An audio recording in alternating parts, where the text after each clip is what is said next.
What is early specialization?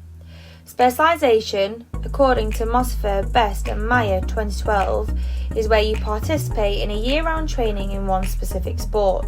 The thought is that if one specializes in one sport, then that will increase their chances of becoming better. So why does it happen? According to Mosfer, Best and Meyer 2012, there are many factors that influence athletes to start specializing early in sports. The use of scholarships or contracts, the term talented being used by parents, coaches, and the use of high media coverage. A 2006 New York Times article expressed the fact that coaches, parents, and children believe that this is the best way to produce superior athletes at a young age. Ergen et al. 2015, specialising in one sport increases the frequency of high-volume training and competitive activities. They are highly structured and have low levels of sufficient time and rest and recovery. Some sports lend themselves more openly to early specialisation, such as gymnastics. Increased exposure to practice is based on the goal of elite status, Milano 2010. Early research looked at deliberate practice and that elite performance would only be achieved in this way, by Ericsson, Krampe, and Tesch-Römer in 1993. There are impacts to sports specialisation, and the majority are negative, with reduced motor skill development causing athletes to ignore all the motor skills that would have been developed through a more diverse participation to sport. Mosfer, Best and Meyer 2012.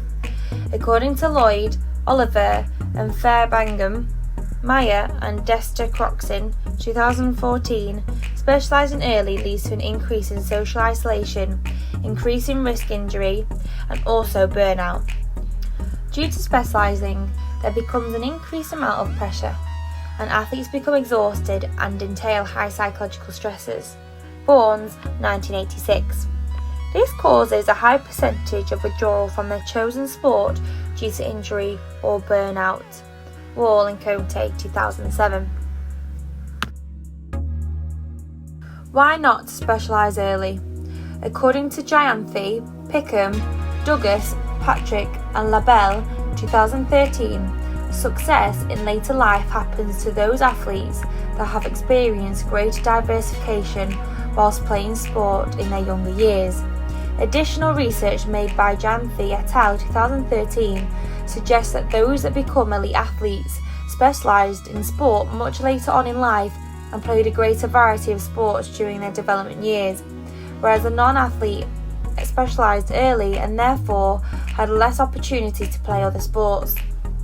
Early engagement and people that took part in sport activities supports the hypothesis whereby expert status is achieved in later life. Côté, Baker and Abernethy, 2007. In Germany, a lot of their professional soccer players play non-organised structured games, with 86% developing other skills like anticipation and decision making. Bell Walker and Williams, 2008. A wider variety of qualities are developed through trying other sports. Respecting the rules and understanding of the game is something that will never be understood by someone who has never tried anything new, according to Côté et al. 2007. Psychological factors are developed and improved alongside motivation and enjoyment. Additional research has been done by Ford et al. 2009 that the more you do of different activities at a younger age, the higher your skill level will be in later life. A study conducted by Gullich 2016 took 38 Olympic and world champion athletes and 83 non-medalist athletes. They were asked their volume of coach-led practice and training in their main sport, but also in sports they played during childhood, adolescence and adulthood. In addition, the questionnaire asked what the athletes' involvement was like through non-organised, peer-led sport activities. The results showed that athletes who had medalled had specialised in their sport at an older age, but they also practiced and trained in one other sport before specialising in one. The best findings for sporting athletes were early diversification. You might be thinking, what is early diversification? This is where the beneficial outcomes happen due to a reduce of sport-specific practice, Gullich 2016. According to Gullich and Abernethy 2014, diverse engagement reduces the susceptibility to overuse and injury. In addition to this, it has prolonged effect on athlete participation due to the body's ability to endure a longer sporting career and therefore more engagement time. Fraser, Thomas, Côté and DK 2008. Early diversification matches the functional movement skills that an athlete might need for their selected main event. Gullich and Abernethy 2014. Experiences in various sports increase motor skill and transferable psychological elements that can be incorporated into reaching top performance. Côté et al. 2007.